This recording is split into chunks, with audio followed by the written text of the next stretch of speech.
Bom dia, boa tarde, boa noite a todos. Estamos começando agora mais um episódio do podcast da Wittenbergs, o Wittencast. E hoje trouxemos como nosso ilustre convidado o reverendo Giordano. Por favor, pode se apresentar. Boa noite, bom dia, boa tarde. Bom que você está aqui conosco, acompanhando esse podcast. Me chamo Giordano, sou clérigo anglicano, na Igreja Anglicana no Brasil, reitor da Paróquia Libertador, aqui em João Pessoa. E para mim é um motivo de muita alegria e satisfação estar com vocês. Também é motivo de nossa alegria ter o senhor aqui conosco. Hoje, como tema do nosso podcast, nós falaremos um pouco sobre a vida e a teologia de John Wesley, que é bastante conhecido por conta da sua interpretação da teologia arminiana e também como sendo o fundador do metodismo. Mas enfim, para começar aqui a nossa conversa, precisamos primeiramente dizer quem foi John Wesley e como foi a sua relação com a Igreja Anglicana. Bem, Wesley, como a própria pergunta dá a entender, foi um clérigo anglicano que viveu entre 1703 e 1791. Ele viveu aí, digamos assim, o século XVIII quase inteiro, teve uma vida bastante longa e ele foi uma das figuras mais influentes da história cristã daquele período. Ele foi muito influente na sua época e as consequências do ministério e da vida dele estão conosco até hoje. A gente pode dizer que a maior parte do mundo protestante de alguma maneira sofreu influência de John Wesley, ou seja, ele tem uma influência muito além da seara do movimento que ele criou, que é o movimento metodista, e esse movimento, de certa maneira, vai além até mesmo do protestantismo, como a gente pode encarar John Wesley pela influência dele.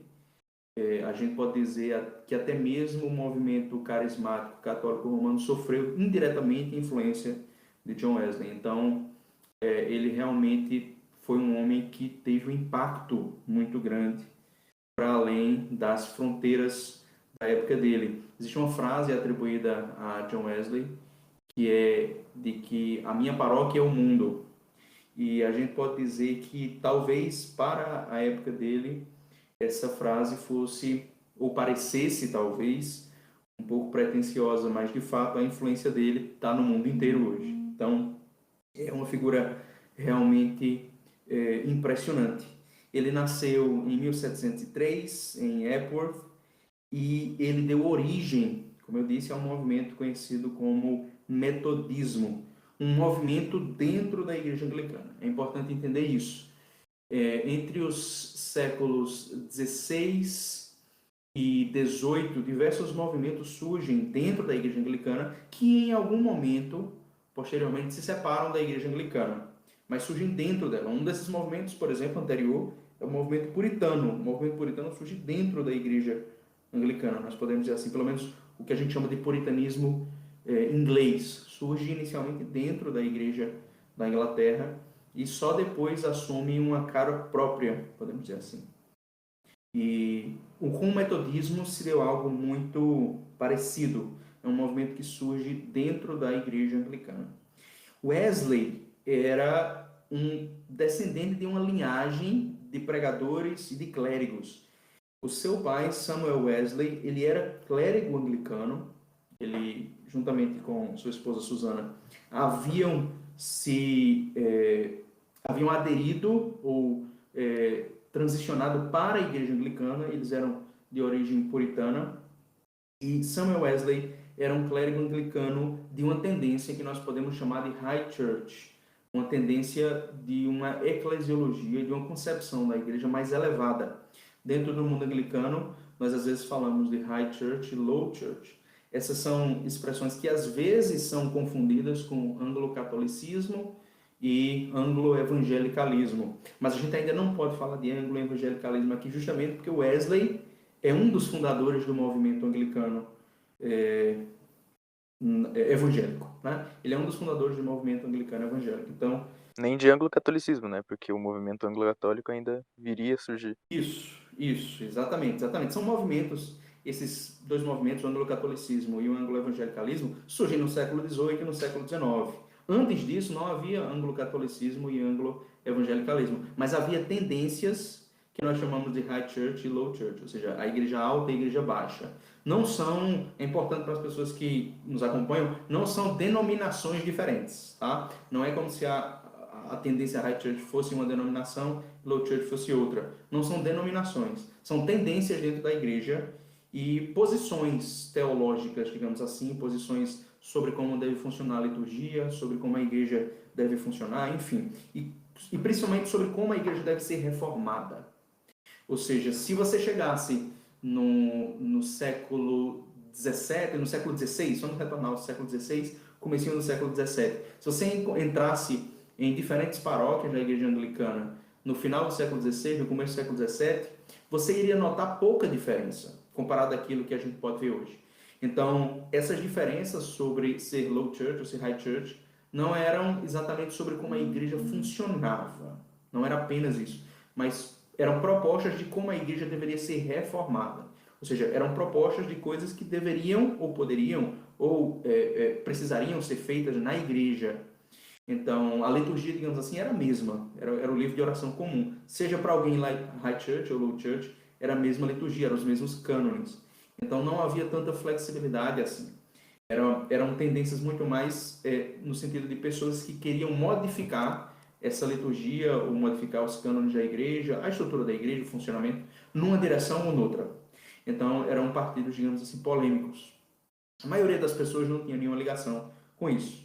Então, mas o pai de John Wesley, Samuel Wesley, era clérigo anglicano dessa tendência. E isso é uma das influências sobre o próprio John Wesley. John Wesley, ele surge e inicia seu ministério, inclusive, depois, tendo essa mentalidade high church. Ele não era low church, ele era high church. E isso influencia várias coisas que a gente vai mencionar aqui sobre a teologia dele. Então, diferentemente do que as pessoas poderiam imaginar, como se low church, evangélico e high church fosse anglo-católico, John Wesley, eu defendo, tá? Algumas pessoas podem até discordar disso, mas eu defendo. John Wesley, ele era um evangélico high church. Ele era alguém que tinha o discurso, né? Através dele, na realidade, surge esse discurso evangélico de conversão, essa importância nisso e um desprezo em relação a tudo aquilo que nos impede de pregar o evangelho com liberdade e com plenitude. Por outro lado, ele era alguém que amava a liturgia, que amava a tradição. Então, ele não era alguém que estava, digamos assim, ele não tinha uma mente monofocal. Ele tinha vários focos. Então, ele era filho de Samuel Wesley, um clérigo anglicano. O seu avô, também chamado John Wesley, era clérigo. O seu bisavô, Bartolomeu Wesley, era clérigo também. Então, ele vem aí de uma tradição de pastores, de geração em geração. E tudo isso aparece sobre a vida dele como influência. A gente pode falar, em um primeiro momento, de influência sobre ele, como sendo, obviamente, seu pai e sua mãe. Inclusive, talvez a sua mãe seja mais lembrada do que o seu pai no que se refere à influência. Embora o seu pai tenha sido decisivo para o seu desenvolvimento no ministério, vamos dizer assim. Mas, para a sua teologia, para o seu pensamento, talvez sua mãe tenha sido ainda mais influente. Então, até hoje, ela é lembrada como mãe do metodismo. E Wesley inicia, vamos dizer assim, a sua carreira entrando em Oxford. Ele estudou em Oxford, em Christ Church, e ele inicialmente tem uma carreira acadêmica. Então, Wesley era um professor, ele era tutor, ele ensinava, ele coordenava debates, e essa, digamos assim, era a vida dele. E, a partir disso, ele recebe, num dado momento, um chamado do seu pai. Seu pai, como eu disse, era clérigo, e seu pai pede ajuda. Então, Wesley atende ao pedido do seu pai e deixa a vida mais acadêmica em Oxford e retorna a uma vida mais ministerial, digamos assim. Ele posteriormente é ordenado. Ele, durante o tempo em que ele esteve em Oxford, nesse primeiro momento, nessa primeira fase, ele era um diácono, ele havia sido ordenado, e porque para a vida acadêmica era muito importante a ordenação, então ele foi ordenado como diácono. E no momento posterior, ele foi ordenado como presbítero quando seu pai o chama para auxiliar no ministério. Então, aparece, digamos assim, na vida dele um chamado para o exercício do ministério como algo inesperado, não estava dentro da trajetória que ele estava tomando ali. Se ele tinha desejos ou sonhos nessa área, aí é outra história, mas não fazia parte da trajetória que ele estava vivendo ali naquele momento. Então ele tem aí uma primeira entrada numa vida ministerial, digamos assim, que dura 2 anos, e nesse primeiro momento do seu ministério, ele mergulha em certas leituras que nós podemos chamar hoje de leituras devocionais, mas que seriam melhor descritas como leituras místicas. Ou seja, Wesley lê autores místicos medievais e anglicanos pós-reforma que o inspiram para a vida espiritual e para a busca da santificação. Muito da sua teologia posteriormente emerge daí. Uma das obras que ele lê é a obra sobre a perfeição cristã do teólogo e clérigo anglicano William Law, um dos místicos da igreja anglicana naquele tempo, um pouco antes, na realidade, um pouco antes de Wesley, mas naquele tempo ainda. Então, essa influência vem sobre ele e ele, influenciado por essas leituras, deseja a busca pela vida de santidade. Então, esse é um primeiro encontro com ele, essa é uma primeira conversão, podemos dizer assim, que vem sobre a vida de Wesley e que tem tudo a ver com a tendência High Church que ele havia recebido. Esses autores, como, por exemplo, Jeremy Taylor, William Law, eles eram místicos anglicanos também de uma tendência High Church. Na época, esse período, esses autores, nós conhecemos hoje como teólogos carolinos. E eles eram teólogos de uma tendência particularmente High Church. Eram os teólogos mais influentes. Foram os teólogos mais influentes da época. Eles não eram um movimento, mas eram teólogos que naquele período foram mais influentes e que defendiam uma concepção mais tradicionalista de como a igreja deve funcionar, ou mais conservadora, enfim. Então, esses teólogos tiveram muita influência sobre ele, assim como teve influência sobre ele, por exemplo, o livro A Imitação de Cristo, de Tomás de Kempis, um místico também. Então, essas obras despertaram nele um desejo por uma vida de santidade. E num período posterior, de volta a Oxford, Wesley participa de um clube que ficou conhecido como Clube Santo. O Clube Santo foi fundado anteriormente, disse que foi fundado por Charles Wesley, mas John Wesley se torna o seu líder quando ele retorna a Oxford. Charles Wesley era o irmão de John Wesley, muito conhecido como compositor de hinos, né? Então ele teve essa influência na inódia metodista e evangélica de maneira mais ampla. Então, John Wesley se torna o líder desse Clube Santo e esse Clube Santo se torna o protótipo daquilo que será o metodismo. Ou seja, era um grupo de pessoas que se reuniam para buscar a vida santa, basicamente isso. E então esse grupo ficou conhecido como os Metodistas de Oxford. Esse nome, os Metodistas de Oxford, ao que tudo indica, era uma maneira deles serem detratados, tá? Não foi um nome que eles deram a si mesmos, mas foi uma brincadeira, né, das pessoas que eram contra eles. Mas de toda maneira esse nome pegou, né? Porque eles buscavam metodicamente, digamos assim, uma vida de santidade.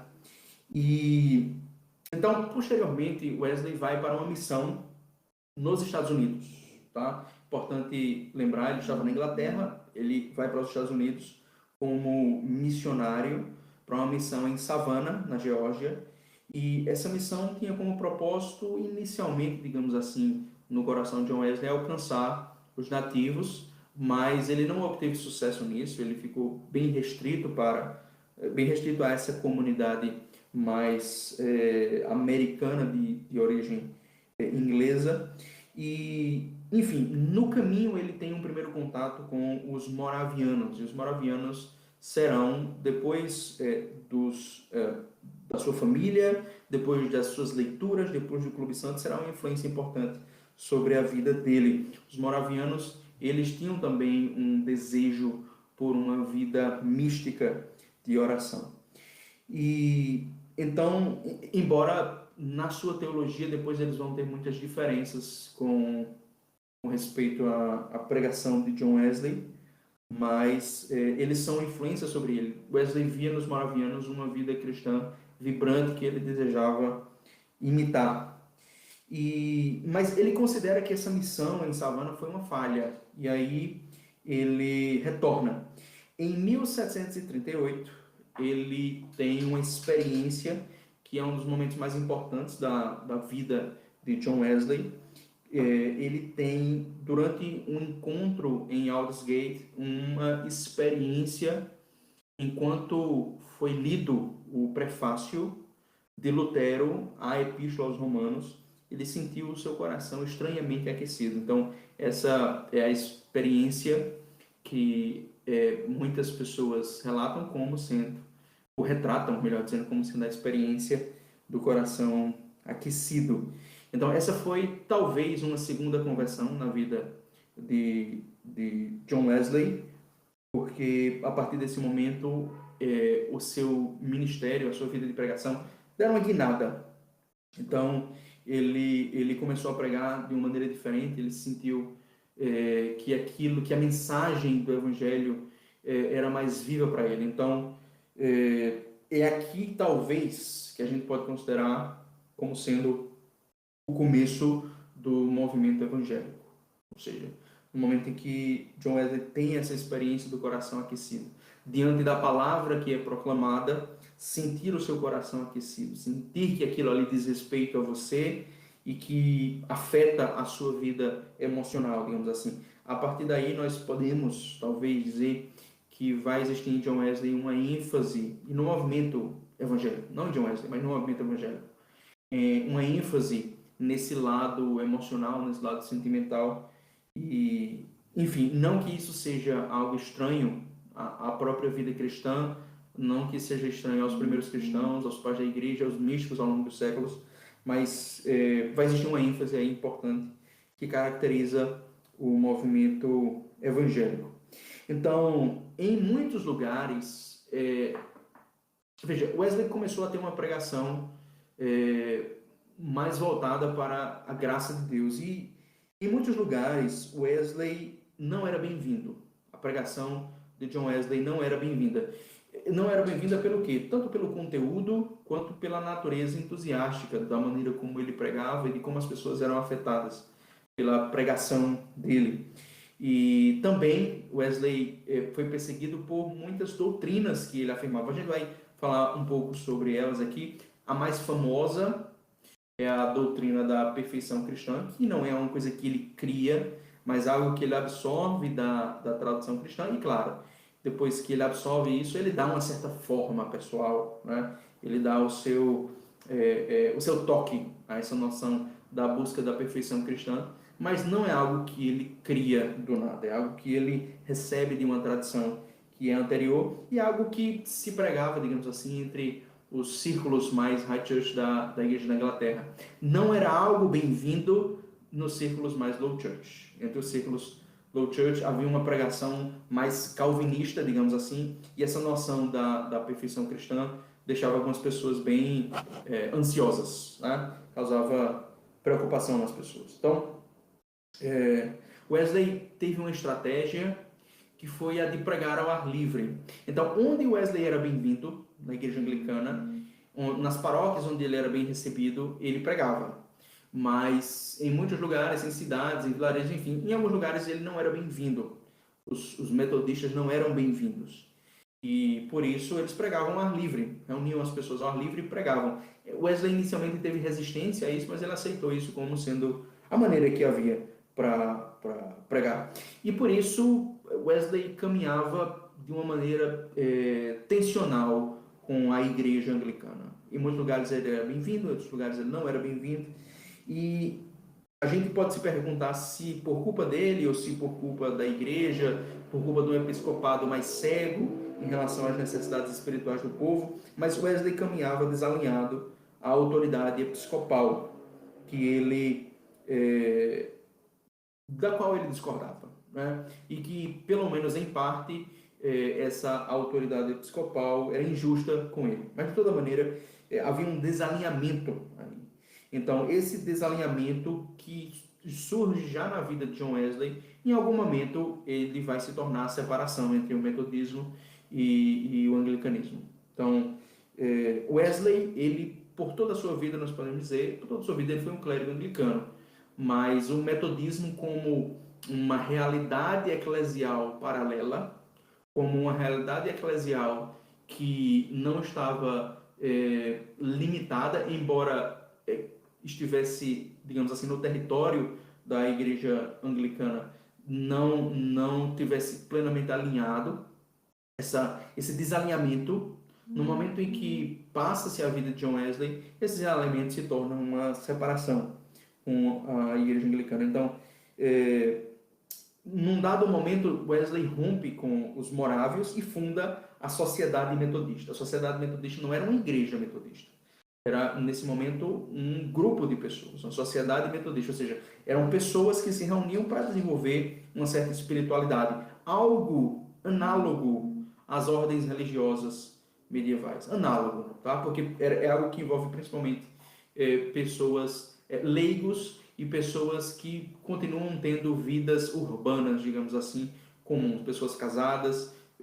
Então, mas eram sociedades religiosas, eram grupos de pessoas que procuravam desenvolver uma espiritualidade comum, essa espiritualidade metodista. Então, uma coisa que Wesley, na qual Wesley aposta num dado momento, para a sociedade metodista, para o movimento metodista, é a existência de pregadores leigos, ou seja, pessoas que não haviam sido ordenadas na igreja serem habilitadas a pregar, receberem, digamos assim, claro, um ensino, uma preparação para isso, mas pessoas que não forem ordenadas pregarem.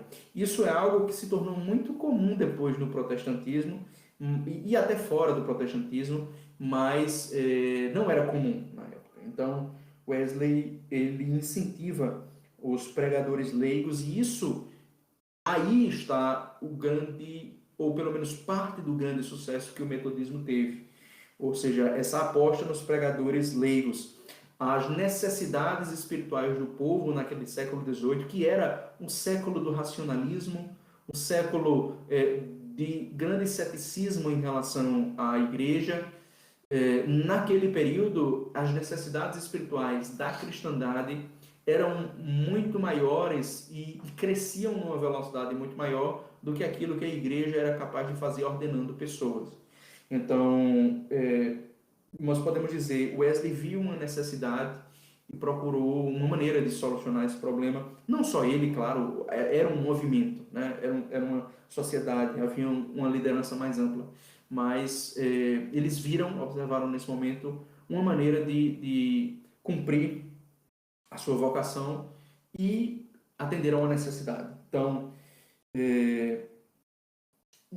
essa é a vida de John Wesley. Como eu disse aqui, de 1703 a 1791, ele teve uma vida longa. A gente aqui apenas caminhou de maneira panorâmica na primeira metade, digamos assim, da vida dele, mas muito mais coisas se pode dizer sobre John Wesley. Uma das coisas que eu gosto de lembrar é como John Wesley era um abolicionista, num período onde a abolição dos escravos era uma discussão real, né? Então, a abolição da escravatura era uma discussão real nos Estados Unidos e no mundo. Então, Wesley foi um daqueles pregadores que se levantaram contra, ele escreveu e pregou contra a existência da escravidão e a favor da liberdade. Wesley não era só alguém que acreditava na liberdade num contexto da salvação, mas era alguém que ancorava essa liberdade na lei natural. E por isso ele via a liberdade como algo que deveria ter uma faceta social e política. As pessoas deveriam ser livres. E que a escravidão era algo que ia contra a natureza humana, era uma depreciação da natureza humana. Então, esse é um dos pontos mais importantes da vida de John Wesley. Nós somos, o movimento evangélico, posteriormente, se tornou uma coisa muito fechada, muito para dentro das suas paredes, né? Para uma vivência de uma determinada experiência dentro das quatro paredes. Mas Wesley não via essa separação. Nós podemos ver aí também, né, um sentido talvez daquele dito, da minha paróquia é o mundo. Wesley via a missão cristã como uma coisa que deveria ser realizada e deveria influenciar a sociedade. Então a escravidão para ele era algo que precisava ser combatido e ele combateu. Numa época em que muitos pregadores eram a favor da escravidão, Wesley foi contra. Então, os primeiros metodistas, não só Wesley, os primeiros metodistas, muitos deles eram abolicionistas também. Tem uma figura que não era importante, que a gente vai falar talvez aqui depois, mas John Wesley, ele era abolicionista, os primeiros metodistas, muitos deles eram. Depois a coisa muda dentro do próprio movimento metodista, mas esse testemunho dele foi um testemunho cristão muito importante. Então ele tratava a escravidão como uma coisa má. É interessante quando a gente chega no próprio século XIX, no começo do século XX, você encontra cristãos por exemplo, Newman, que são reticentes em condenar a escravidão. Enquanto isso, nós temos um cristão corajoso no século XVIII e outros, né, um dentre outros, que tem coragem de condenar a escravidão como uma coisa má, como uma coisa que vai contra a natureza humana. E, com isso, Wesley não está simplesmente cedendo ou aprendendo com o espírito do seu tempo. Ele está vendo a realidade do que era a escravidão, mas também inclusive ele que teve, né, nas colônias, ele que teve nos Estados Unidos, mas ele está também dentro da tradição cristã. A gente vê já nos pais da igreja, entre alguns deles, uma crítica à escravidão. Um dos primeiros pais da igreja a escrever de maneira muito importante contra a escravidão é São Gregório de Nissa. E John Wesley, ele tinha essa sensibilidade para a patrística. Ele tinha uma sensibilidade para os pais da igreja. John Wesley, na realidade, ele tinha uma sensibilidade muito grande para a tradição cristã, de maneira mais ampla. E isso que ele fez como abolicionista influenciou outros abolicionistas, como dois muito famosos, John Newton e William Wilberforce, que foram, principalmente Wilberforce, mas eles dois foram responsáveis, ao menos em parte, pelo fim da escravidão no Império Britânico. Então, a gente pode dizer, Wesley contribuiu diretamente para o fim da escravidão. A pregação dele influenciou pessoas que foram fundamentais para que a escravidão tivesse um fim dentro do Império Britânico. E o Império Britânico influenciou outros lugares. Então, a gente não pode deixar de ver talvez aí uma... Claro, eu não quero ser muito romântico, né? Dizer que tudo foi a igreja que realizou e tudo mais, mas existe uma influência aí, né, de Wesley sobre essas figuras que foram importantes, né? Então, enfim, essa é a vida de John Wesley. Talvez a gente possa falar um pouquinho mais sobre algumas dimensões dessa vida e do pensamento dele. Perfeito. Mas então, partindo um pouco para falar sobre um pouco do movimento metodista em si, a gente podia falar um pouco como se dava a relação de John Wesley com George Whitefield, né? Que foi o cofundador desse movimento. Isso. O Whitefield, ele foi um dos pregadores mais importantes no surgimento do metodismo desde o Clube Santo. Então, desde o começo, ele está lá como um amigo de John Wesley. E ele foi muito importante para o desenvolvimento do primeiro metodismo. Entre os primeiros metodistas, como todo movimento que começa, você tem ali uma massa de gente que tem muitos pensamentos diferentes. Só com o tempo, o metodismo começa a se padronizar numa determinada direção, que é a direção do próprio John Wesley. Mas o George Whitefield, ele, embora existisse nele esse desejo evangélico da pregação, da conversão, né? Um discurso que a gente vê tanto no John Wesley como no George Whitefield, essa pregação do novo nascimento que caracteriza o movimento evangélico. Então, se você vê uma pessoa pregar que a gente deve nascer de novo, você sabe que é um evangélico pregando. Outras tradições cristãs não fazem geralmente esse mesmo tipo de pregação. Então, tanto Wesley quanto Whitefield tinham essa pregação, a pregação da conversão como novo nascimento, ou do novo nascimento como conversão. E então esse discurso deles foi muito importante para o surgimento do movimento metodista. Eles viam essa vida de santidade como iniciando num momento de conversão.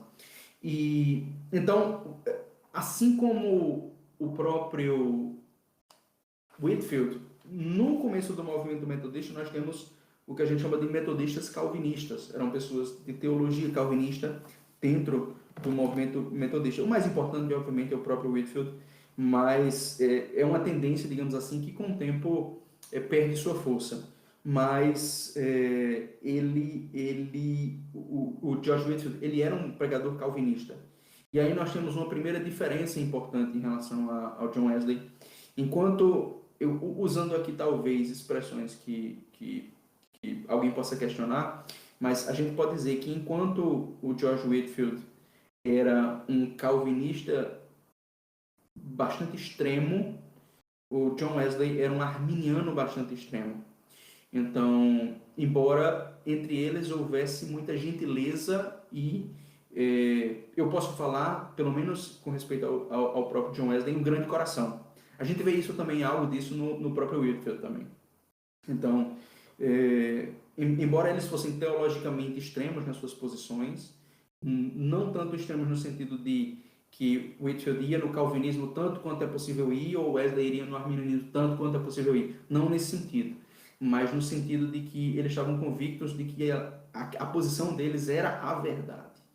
Então, em relação a isso, o próprio Whitefield, ele se desagrada com a pregação do John Wesley e com a influência que o arminianismo wesleyano tinha no movimento, e por isso ele rompe.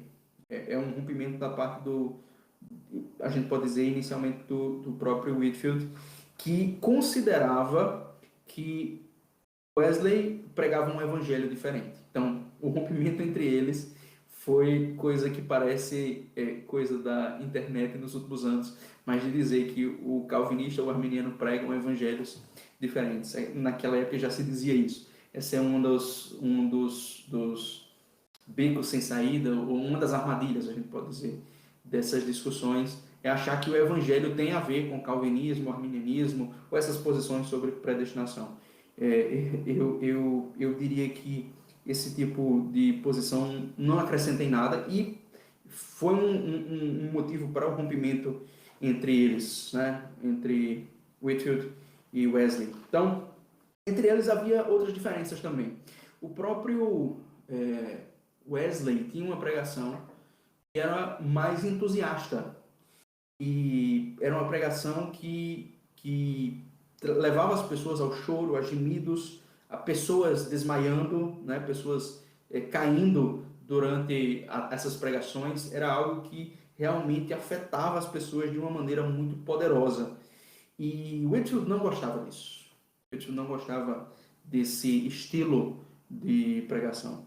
Então, ele esse foi um dos motivos pelos quais ele rompeu com Wesley, pelo menos durante um tempo, foi pelo estilo de pregação. E haveria outros motivos aqui que a gente poderia falar também. Uma das coisas que a gente mencionou é o fato de que John Wesley era um abolicionista. E Whitefield, ele não só não era abolicionista, mas George Whitefield era a favor da escravidão. Ele não era só a favor da escravidão, ele defendia a escravidão.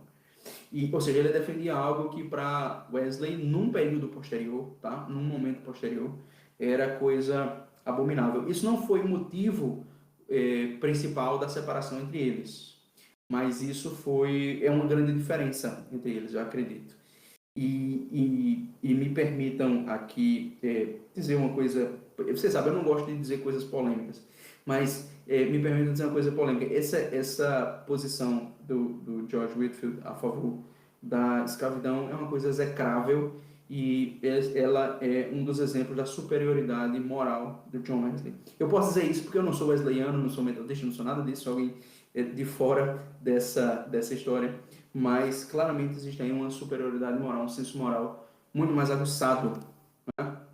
Eu acredito que não ajuda em nada quando a gente olha a história, quando a gente olha o passado, usando a expressão que as pessoas gostam de usar, para passar pano.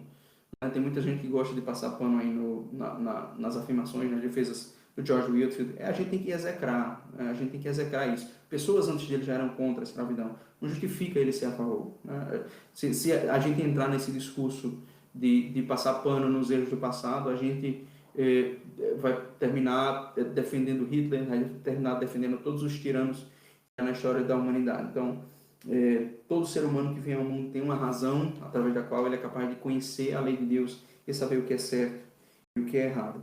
Então, e isso era muito claro, se tornou muito claro para John Wesley num período posterior. Então, essas são algumas diferenças entre eles, mas aquilo que provocou o rompimento entre eles, digamos assim, foi principalmente o que dizia respeito ao que eles pregavam, embora houvesse um terreno comum imenso, mas esse tema do arminianismo e calvinismo foi um motivo de separação entre eles, e a maneira de pregar. Então, o conteúdo da pregação e o entusiasmo que Wesley provocava nas pessoas com respeito à pregação, e que George Whitefield, como aquele calvinista bastante sóbrio, queria se defender dessas coisas, não queria incentivar aquilo. Então, são diferenças importantes aí no ministério deles. Mas ambos clérigos anglicanos, ambos dentro da igreja anglicana, o que é muito interessante. Mas entre eles não houve um rompimento definitivo.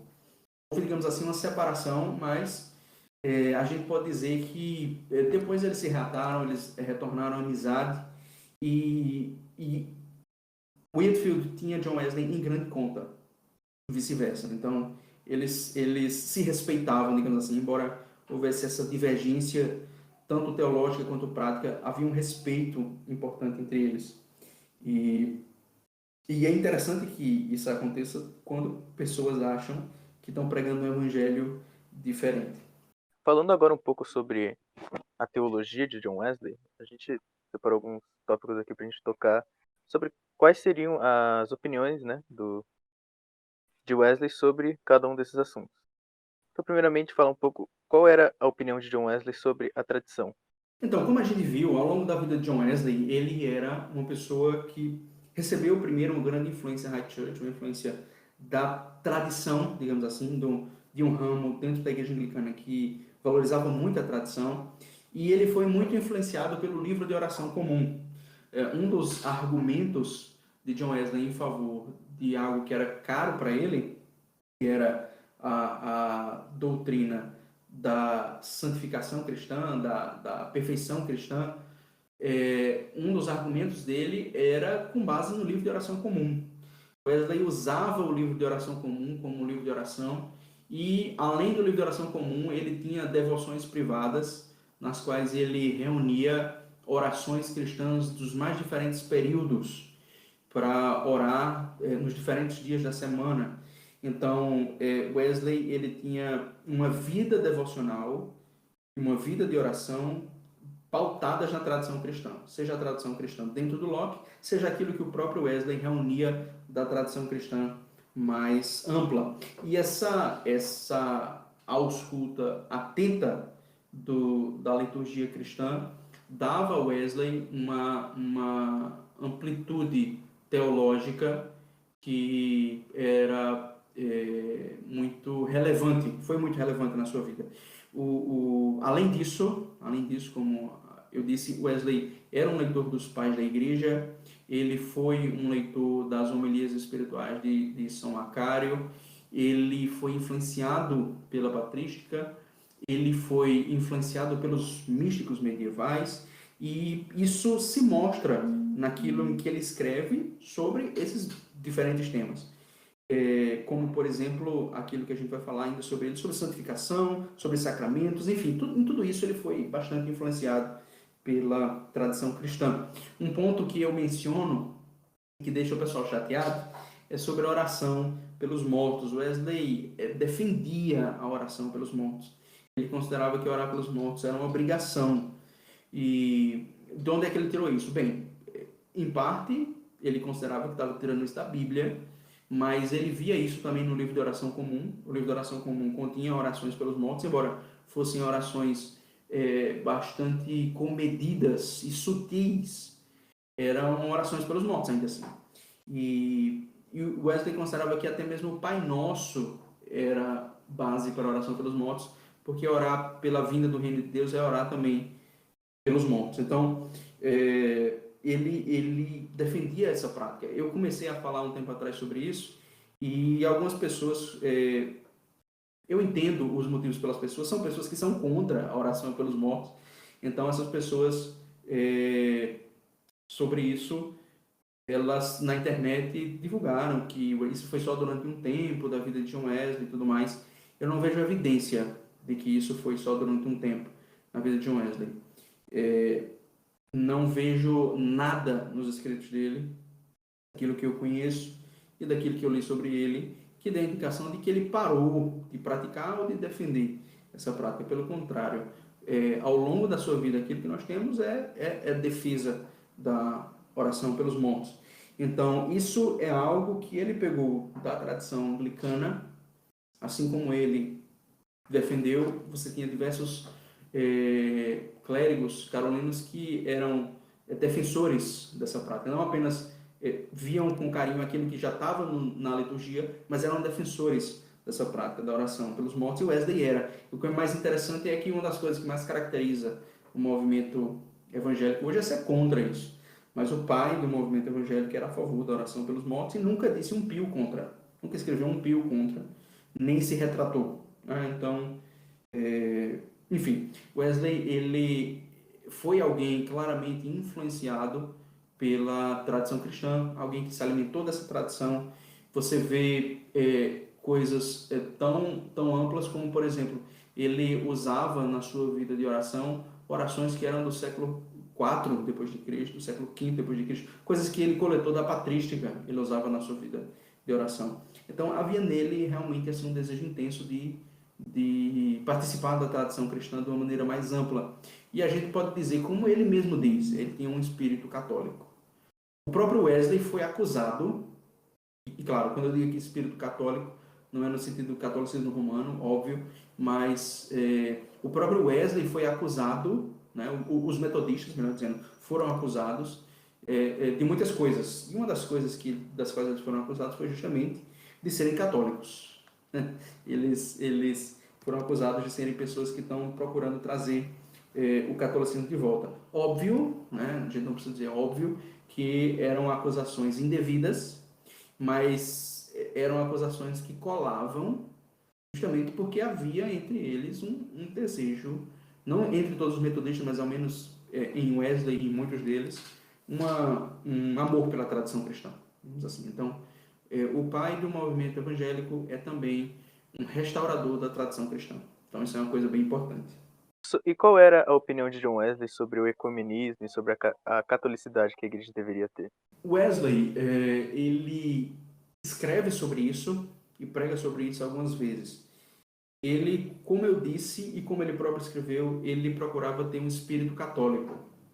Ou seja, o pensamento de Wesley era de que havia temas sobre os quais nós não conseguíamos concordar em termos de doutrina, mas que deveria ao menos haver uma concordância de coração, uma concordância de coração no sentido mais próximo daquele que a gente usa hoje, uma concordância de sentimento. Então, por existir um mesmo sentimento cristão entre pessoas que pensam diferente, Wesley achava que nós deveríamos dar as mãos.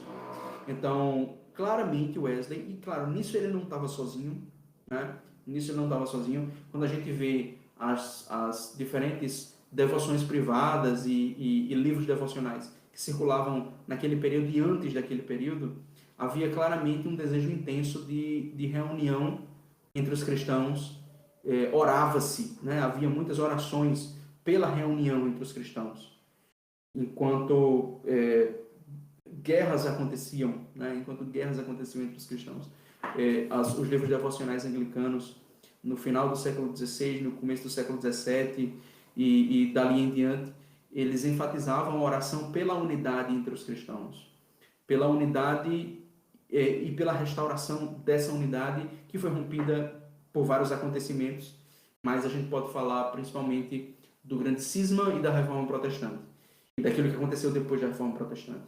Então, esses acontecimentos, eles, embora a Igreja Britânica fosse firme na sua posição enquanto uma igreja católica reformada, esse era o discurso, ainda assim orava-se pela unidade.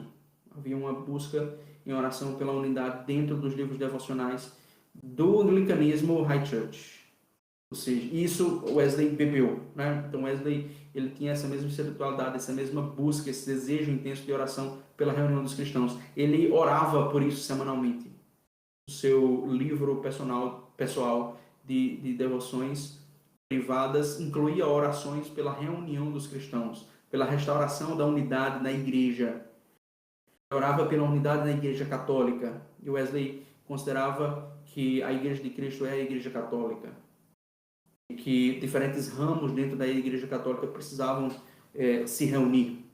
Então, a gente pode talvez questionar se o posicionamento de Wesley sobre isso não era ingênuo, mas havia com toda certeza a simplicidade das pombas, a gente pode dizer. Ou seja, havia uma simplicidade, um desejo de busca de unidade entre os cristãos que com certeza deve nos inspirar e que eu não posso dizer que está à frente do seu tempo, porque, como eu disse, é algo que Wesley bebe de uma tradição que é anterior a ele, mas que com certeza foi um grande e importante testemunho no seu tempo.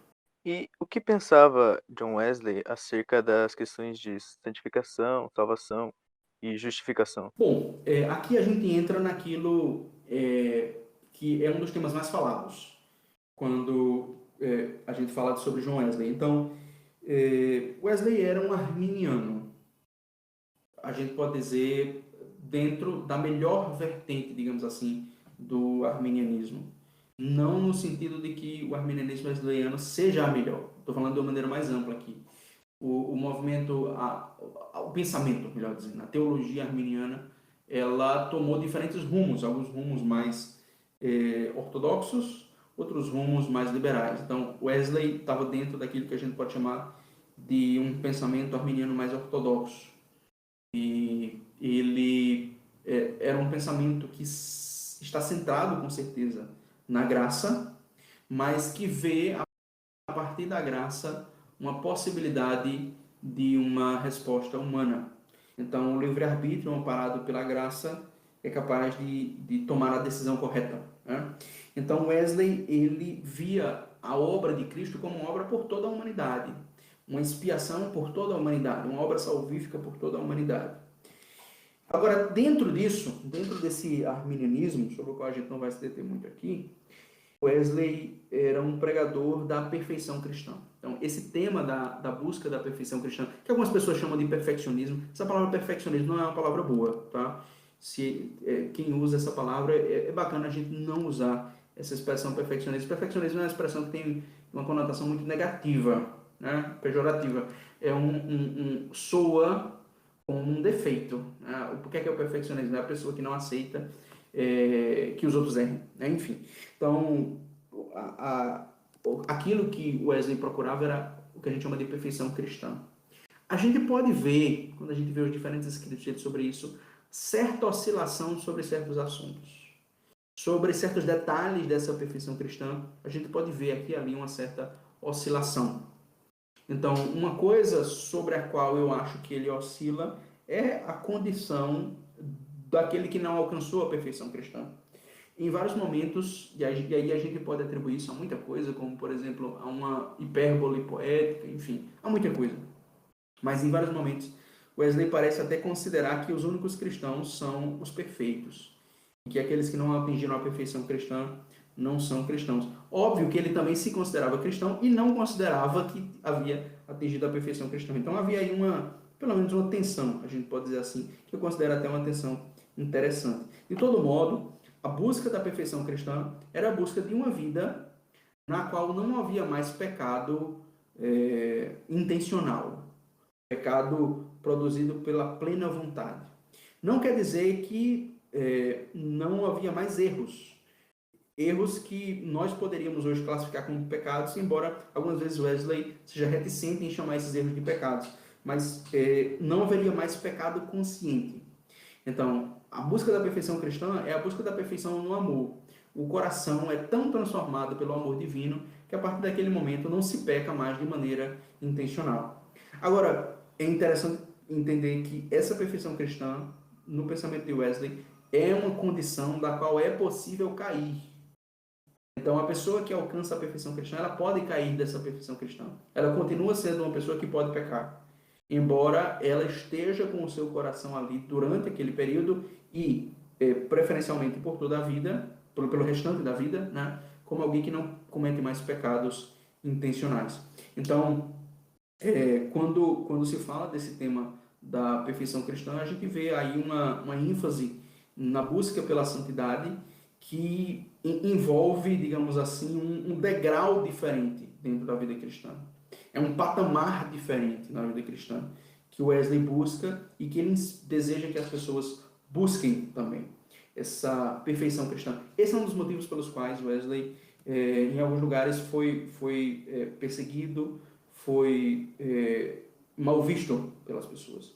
Justamente essa pregação da perfeição cristã, a possibilidade de alcançar a perfeição cristã. Muitas pessoas argumentavam que não é possível alcançar a perfeição cristã, mesmo pela graça, mas Deus não nos concede durante essa vida, segundo essas pessoas, a perfeição cristã. E, claro, Wesley, ele se pauta nos diversos textos bíblicos que nos ensinam, nos exortam a importância dessa perfeição cristã. A gente pode questionar em alguns momentos se a interpretação dele está correta sobre esses textos, mas ele pregava essa perfeição cristã que consistia, a gente pode dizer, naquilo que está na coleta pela pureza. Dentro da liturgia anglicana, existe uma oração que é chamada coleta pela pureza. Coleta é uma oração breve. Resumindo aqui a explicação, coleta é uma oração breve. E essa coleta pela pureza é feita no começo da liturgia de um culto eucarístico. Não é no começo da liturgia eucarística, mas de um culto eucarístico. A coleta pela pureza ela aparece ali no começo da celebração. A coleta pela pureza é uma das orações mais antigas usadas no anglicanismo. Não é a mais antiga, mas é uma das, digamos assim. Porque essa oração existe pelo menos desde o século 8 depois de Cristo. Então é uma oração aí da Idade Média, digamos assim. É uma oração que aparece numa obra mística importante, que é A Nuvem do Não Saber, uma obra mística inglesa. E Wesley valoriza muito essa oração e a essência da perfeição cristã está nessa oração. Então, nessa oração, numa determinada tradução, tá? Numa versão, diz o seguinte: Deus Todo-Poderoso, para quem todos os corações estão abertos, todos os desejos são conhecidos, e para quem em segredo algum está oculto. Ou seja, Deus conhece tudo. Né? Purifica por completo os nossos corações pela inspiração do Teu Santo Espírito, para que te amemos com perfeição e dignamente engrandeçamos o Teu santo nome. Por Jesus Cristo, nosso Senhor. Amém. Então, existe aí um desejo de que o nosso coração seja purificado pelo Espírito Santo, para que nós possamos adorar a Deus como Ele é digno e amá-lo com perfeição. Então, existe aí uma busca de uma perfeição no amor que está ali na liturgia anglicana. A gente pode falar muita coisa sobre a liturgia anglicana, mas se existe uma coisa que é muito clara nas orações anglicanas, na liturgia anglicana, principalmente dos primeiros livros de oração comum, né? Aquilo que saiu ali da mão do Thomas Cranmer, existe uma coisa muito clara ali, que não é a sua ênfase protestante, que existe, mas quanto a isso que a gente está falando aqui agora, existe uma ênfase muito clara na busca pela santidade. Então, a gente pode dizer, o livro de oração comum é um livro de busca de santidade. É algo enfático. Está em diversas das suas orações. É algo que é ensinado ao longo das suas páginas de uma maneira muito intensa. A necessidade e a importância da busca pela santidade. Ensinado através dessas orações. Então, Wesley, ele tinha essa busca, esse desejo de alcançar esse patamar, que era o patamar que ele poderia dizer que viu em algumas pessoas chegasse a esse patamar, mas que ele próprio não dizia que havia alcançado a perfeição cristã. Então, aquilo que ele chamava de perfeição cristã é uma vida de santidade intensa, uma vida de amor a Deus intenso. E que esse amor caracteriza os santos ao longo dos séculos. Então, basicamente, o que o Wesley está dizendo a gente tem que ser como, mudando aqui um pouco o discurso, mas o que ele está dizendo a gente tem que ser como São Francisco, a gente tem que ser como esses santos que nos inspiraram ao longo dos séculos, a gente tem que ser como eles. Então, essa era a perfeição cristã. E outro tema importante que eu acredito que se encaixa nessa temática da busca pela santificação, salvação, enfim, é a dupla justificação. Esse é um dos temas mais interessantes no que se refere à teologia de John Wesley. Wesley, aqui fica um ponto importante, ele era um crítico daquilo que hoje a gente chama de antinomismo, ou antinomianismo. Tá? Eu gosto de falar pouco, então a gente chama antinomismo. Wesley era um crítico do antinomismo. E o antinomismo, na época de Wesley, tinha um nome, solifidianismo. Então, no momento em que eu pronuncio essa palavra, que não é muito conhecida dos evangélicos hoje, solifidianismo, mas que aparece nos escritos de John Wesley e aparece nos escritos dos teólogos carolinos, no momento que eu pronuncio solifidianismo, você diz, opa, peraí, ele está falando de sola fide, né? Não é isso? Então, exatamente. O solifidianismo era esse antinomismo, era o discurso que, correto ou incorretamente, a gente pode retratar da seguinte maneira. A essência do solifidianismo, ou pelo menos como seus críticos viam o solifidianismo, é a seguinte. É o seguinte. É a pregação de que, como nós somos salvos e justificados pela fé, não existe a necessidade de uma busca de vida de santidade. A santidade é uma coisa que acontece. Então, você não precisa buscar. Não existe a necessidade de um esforço por alcançar esse patamar. Você deve estar satisfeito com a sua justificação pela fé somente. Então, o solifidianismo consistia em pegar o tema, o princípio sola fide, e aplicar esse princípio sola fide para eliminar a necessidade de uma busca ativa e esforçada pela santificação. Então, Wesley era um grande crítico do solifidianismo. E por isso, por ser um crítico do solifidianismo, ele criticava algo que é muito comum entre os evangélicos até hoje, entre o discurso teológico protestante até hoje, que é o que a gente chama de justiça imputada. Wesley tinha muita preocupação com a teologia da justiça imputada. Wesley, assim como Armínio, e assim como outros teólogos da época, né, Wesley não achava que a noção de justiça imputada, de que a justiça de Cristo é imputada aos homens, como uma noção que tinha, primeiro, base na Bíblia, porque quando ele abria a Bíblia, o que ele via é a fé imputada como justiça. Ele não via a justiça de Cristo imputada pela fé, ou como se quer dizer. Então, Wesley via problemas teológicos na noção de justiça imputada, mas além desses problemas teológicos, que ele não enfatiza muito essas questões teológicas, ele vê muito mais uma preocupação pastoral. Existe muito mais uma preocupação com as pessoas que usavam essa noção de justiça imputada para não buscarem a santificação. Ou seja, isso entrava nesse discurso solifidianista, ou solifidiano. E Wesley era crítico disso. Então, essa noção de justiça imputada era usada pelos solifidianistas em que sentido? No sentido seguinte: se Deus, quando olha para mim, ele vê a justiça de Cristo, eu não tenho necessidade nenhuma de buscar santificação, porque quando Deus olha para mim, ele vê que eu sou perfeitamente santo, porque Cristo é perfeitamente santo. Eu estou coberto da justiça de Cristo. Então não existe necessidade de buscar a santificação depois. E Wesley, criticando essa noção de dupla imputação, ele tem uma pregação, um discurso que nós chamamos de dupla justificação. Não podemos confundir dupla imputação com dupla justificação. Dupla justificação é o seguinte: para Wesley, nós temos, e não só para Wesley, tá? A gente pode ver essa linguagem de dupla justificação em figuras como Martin Butzer, até como Calvino, algumas pessoas argumentarão, e ao longo da tradição reformada, a gente vê isso em outros teólogos, mas uma maneira de definir a dupla justificação existe uma justificação inicial, e essa justificação inicial é pela fé.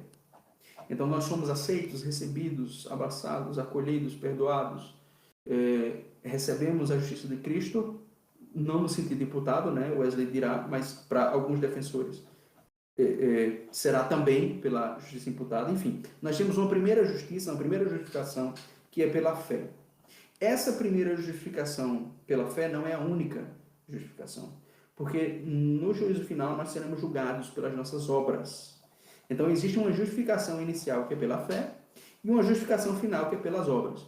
Isso eu estou explicando o que é dupla justificação. Óbvio que quando Wesley fala sobre isso, ou quando outros teólogos que defendem essa noção falam sobre isso, nem sempre eles usam essa mesma linguagem, nem sempre eles colocam dessa mesma maneira. Mas essa é a noção. É isso que Wesley ensina nesse ponto. Wesley acreditava que nós seremos sim, julgados no futuro pelas nossas boas obras. E nesse ponto aí, Wesley está montado na tradição cristã.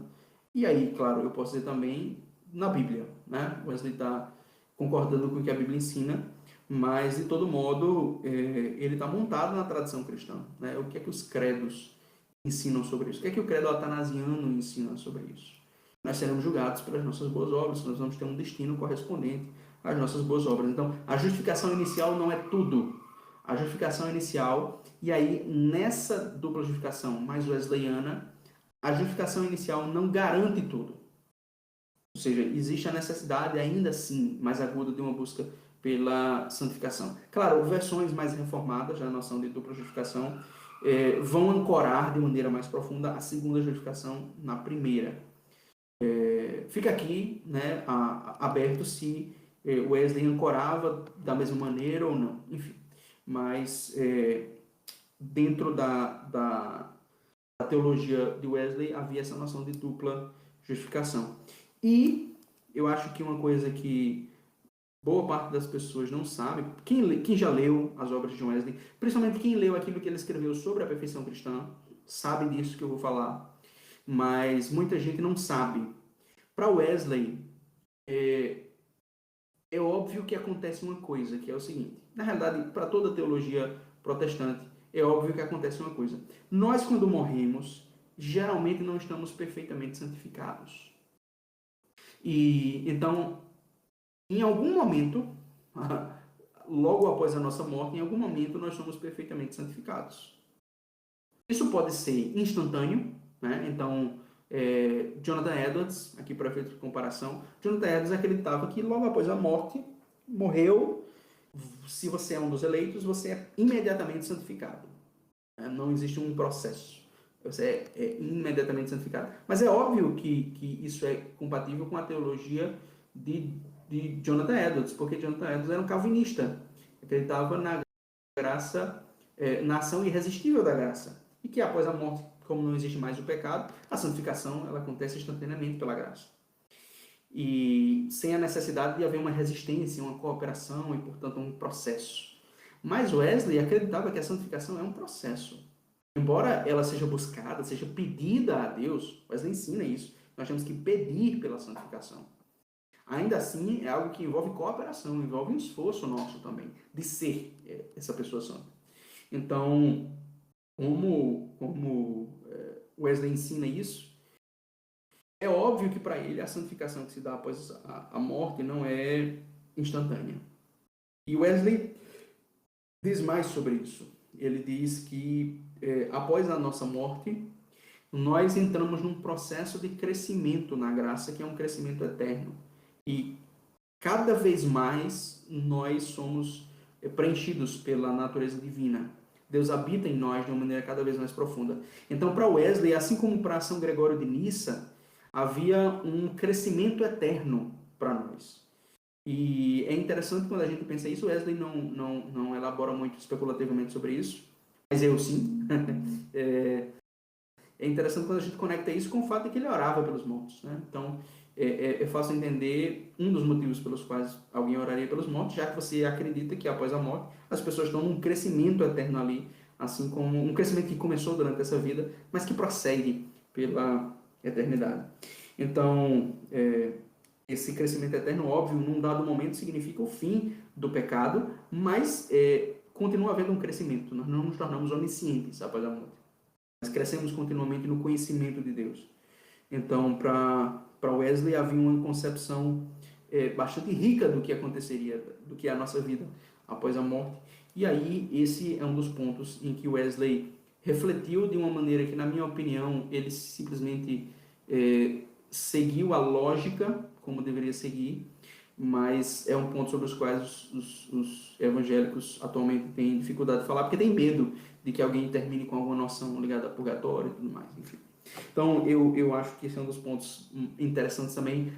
A gente não pode dizer que o Wesley elaborou muito sobre esse terceiro ponto, sobre essa epectasis, esse crescimento eterno após a morte, mas ele escreveu isso e acreditava nisso. Então, isso tem a ver com esse tema da santificação, de uma busca pela transformação. Wesley via a salvação como uma transformação, como um processo no qual nós somos cada vez mais transformados em Deus, a natureza divina cada vez mais habita mais em nós.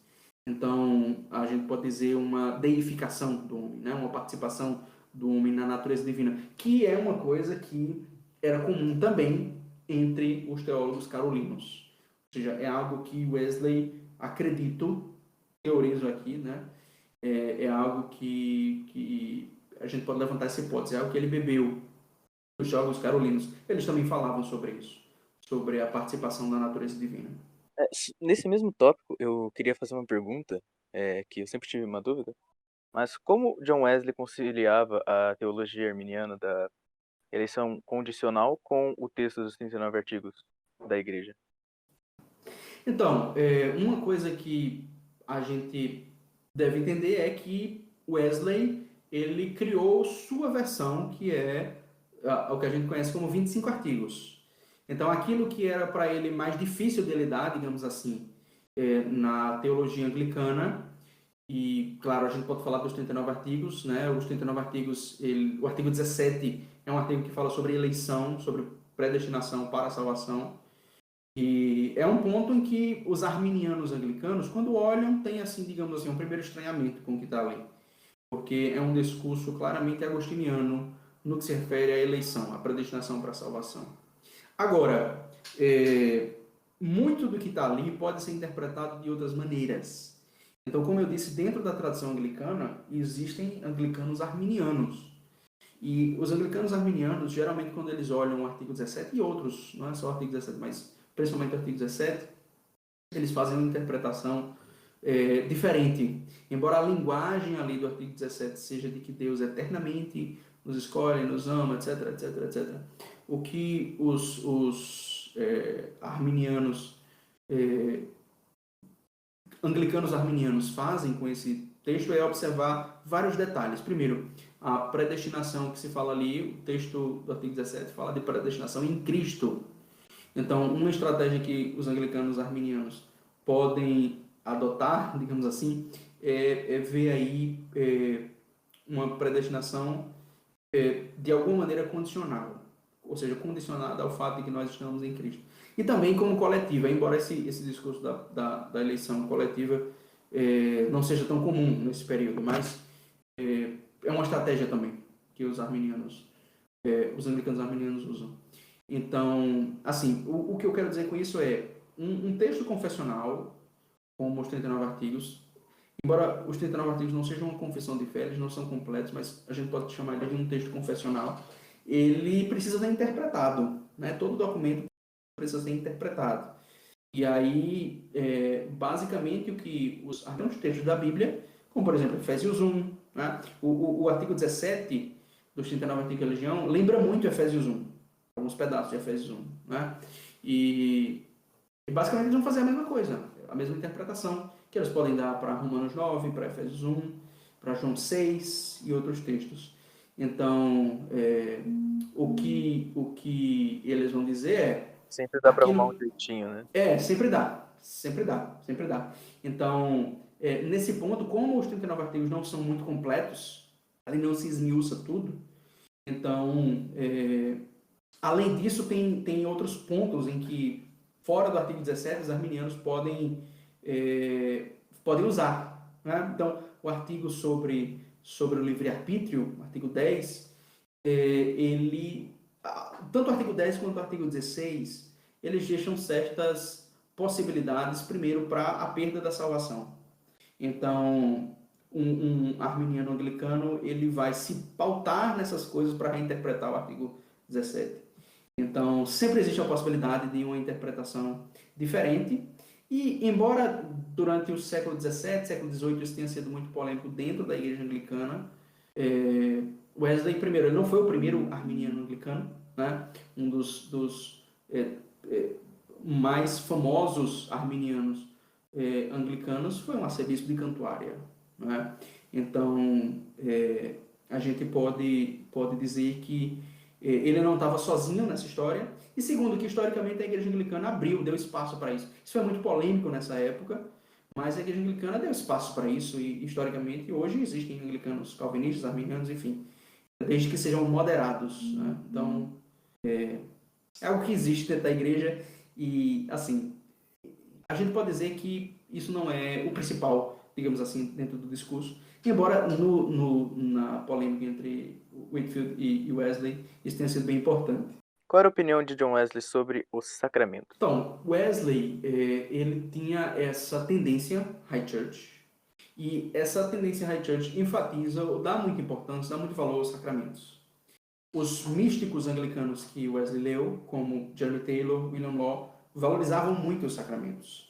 Então, a gente pode dizer que Wesley seguiu essa mesma tendência. Ele era uma pessoa que valorizava os sacramentos. Você não pode dizer que para John Wesley os sacramentos eram só símbolos, de maneira nenhuma. Eles eram, sim, meios de graça. Eles eram realmente sacramentos. Agora, a gente pode notar em alguns momentos, dentro da teologia de John Wesley sobre isso, uma certa tensão, né, entre a realidade da vida de santificação da pessoa e a recepção litúrgica dos sacramentos. Então, existe uma certa tensão ali que é importante para o movimento evangélico, mas a gente nota claramente uma defesa teológica da importância dos sacramentos. Quando as pessoas me perguntam, me pedem um texto, né? Me diga um texto aí sobre regeneração batismal que eu possa ler. Eu indico o Tratado sobre o Batismo de John Wesley. É a melhor defesa, em termos simples e breve, da regeneração batismal que eu conheço. Aquilo ali é a regeneração batismal. Então, a regeneração batismal não é diferente de nada daquilo que está ali.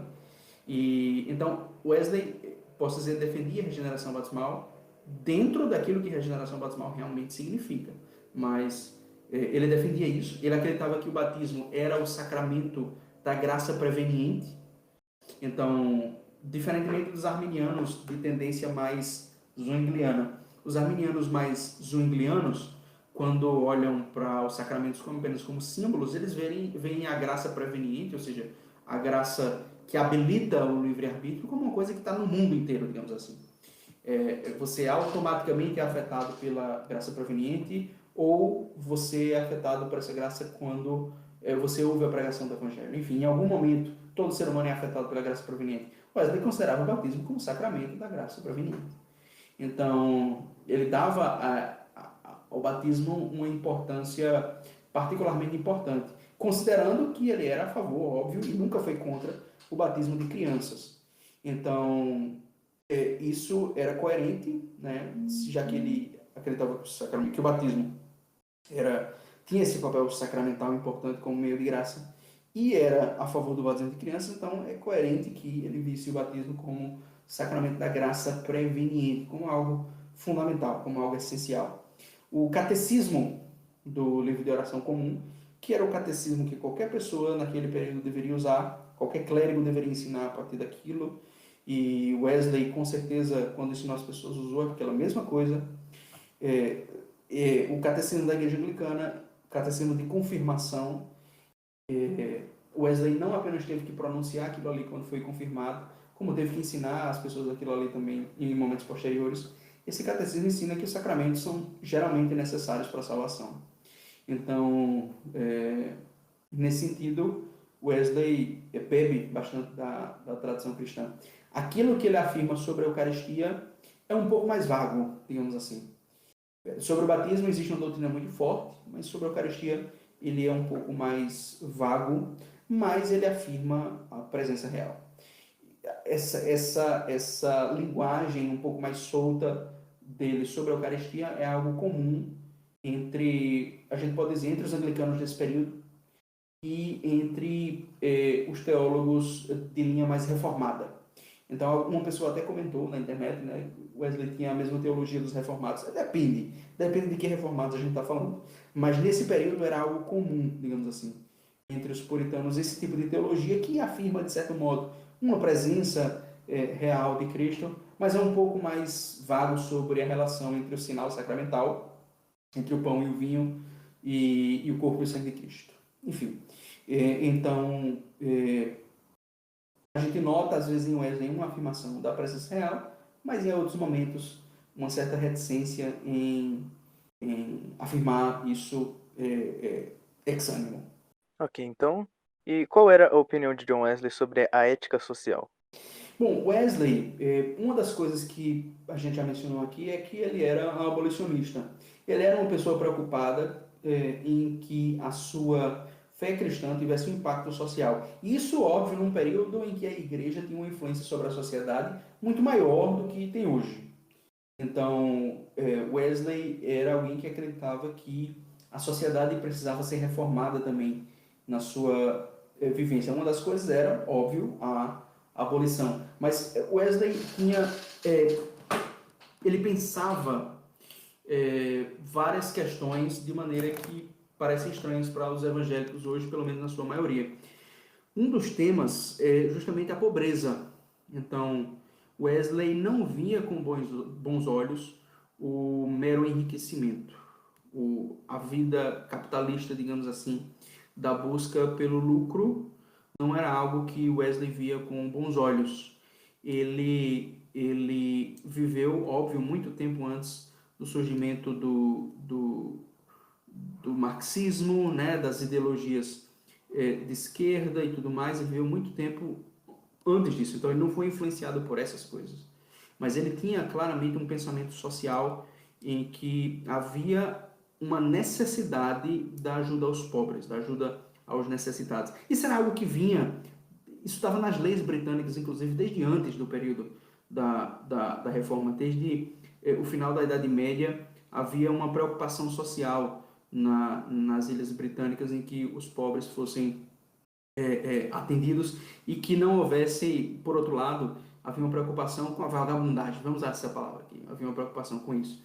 E que era algo que se tornou muito comum no discurso dos puritanos, né, essa crítica à vagabundagem, mas que, enfim, havia uma preocupação, havia uma discussão, havia um debate, digamos assim, sobre isso. E Wesley, ele claramente estava ao lado dos necessitados. Ele era alguém que achava que nós devemos, algumas pessoas gostam de dizer, ganhar tanto quanto nós pudermos. As pessoas enfatizam esse lado.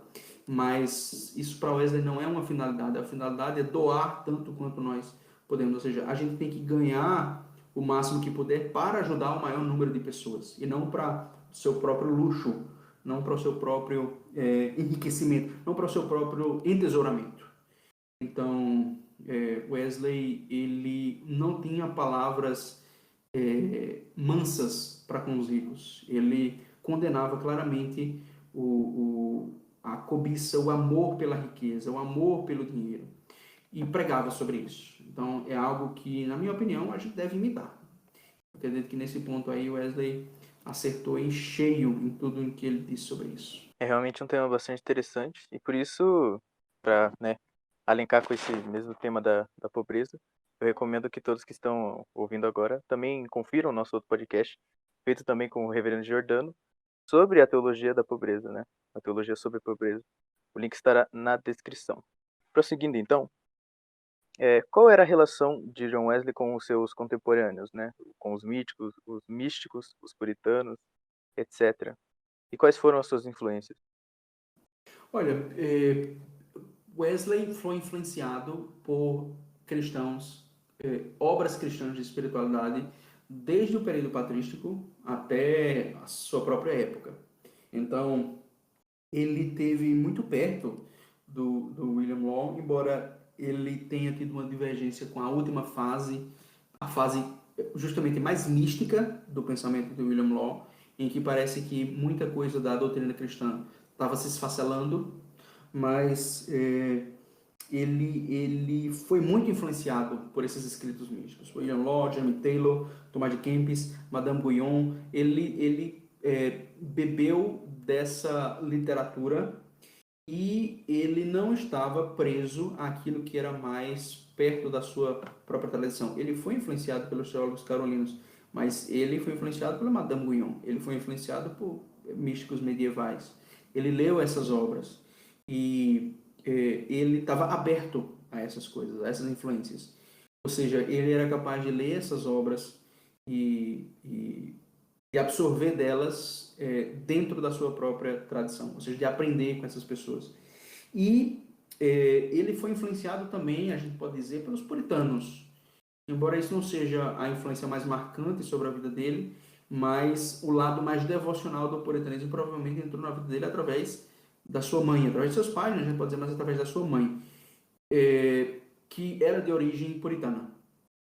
Então, embora ela fosse teologicamente arminiana, ela era de raiz puritana.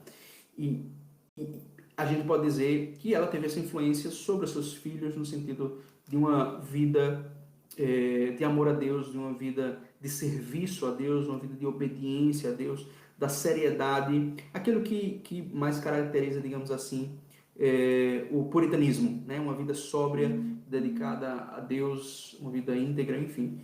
Esses princípios, a gente pode dizer que ele foi influenciado também pelos puritanos. Não acredito que essa influência tenha sido tão grande, né? Mas ele foi sim, influenciado, assim como pelos morávios, que a gente já mencionou, e outros grupos cristãos. A ênfase da pregação de John Wesley, embora ele fosse um grande teólogo, a ênfase da pregação dele era justamente essa, de uma vida convertida, de uma vida de santidade.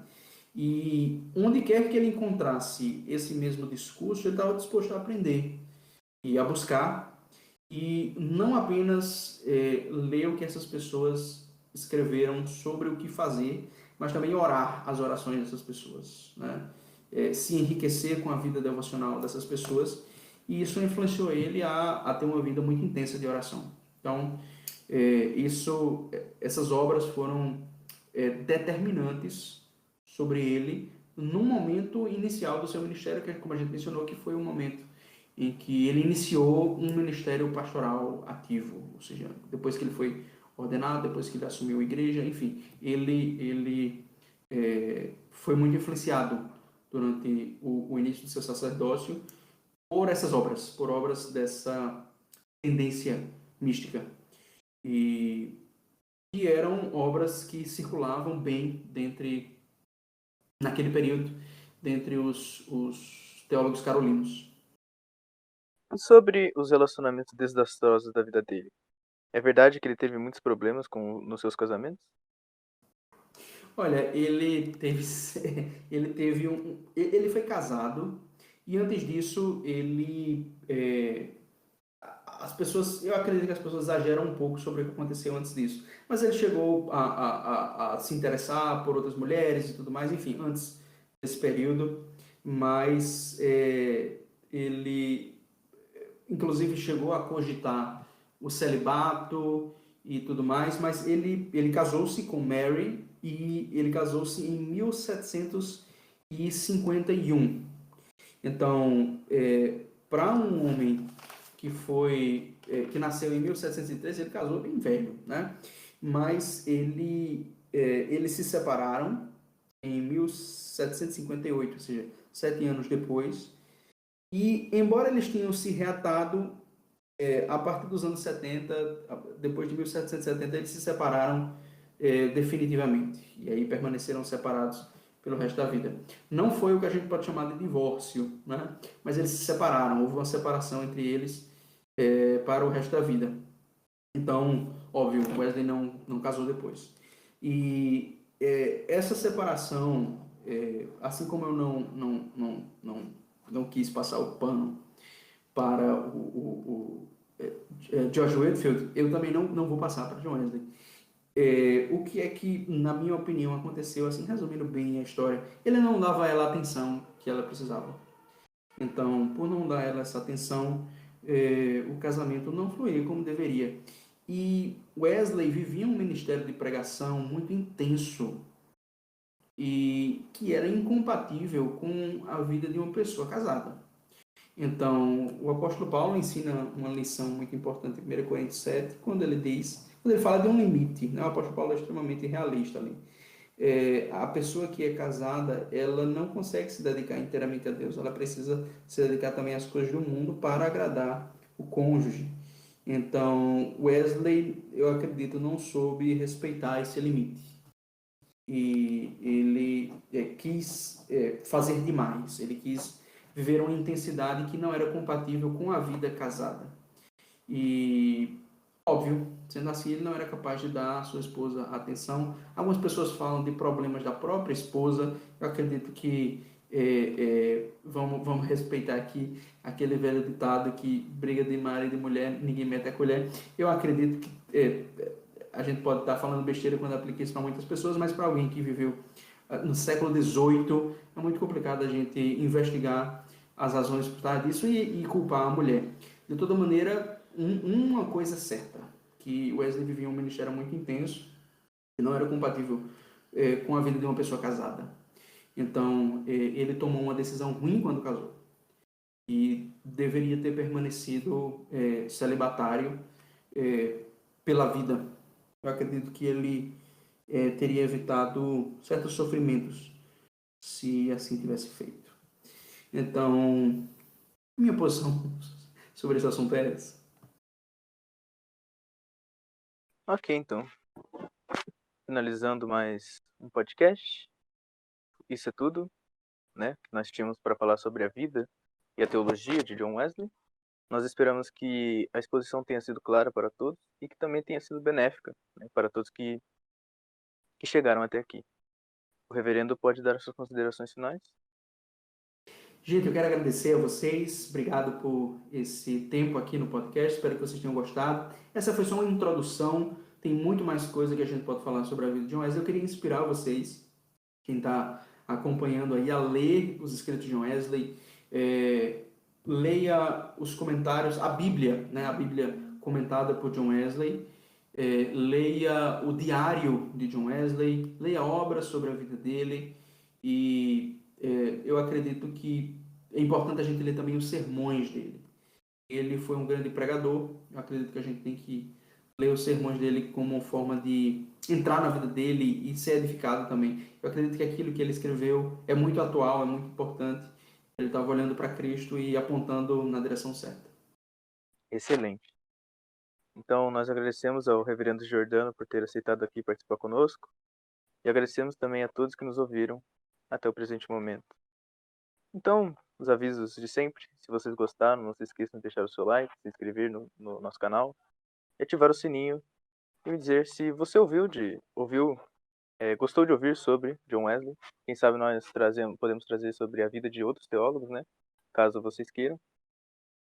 Enfim, os links para as redes sociais da Wittenbergs e também para as redes sociais do reverendo estarão na descrição, juntamente com o nosso link na Amazon, onde você, na compra de qualquer produto, estará também nos ajudando financeiramente e sem custos adicionais para você.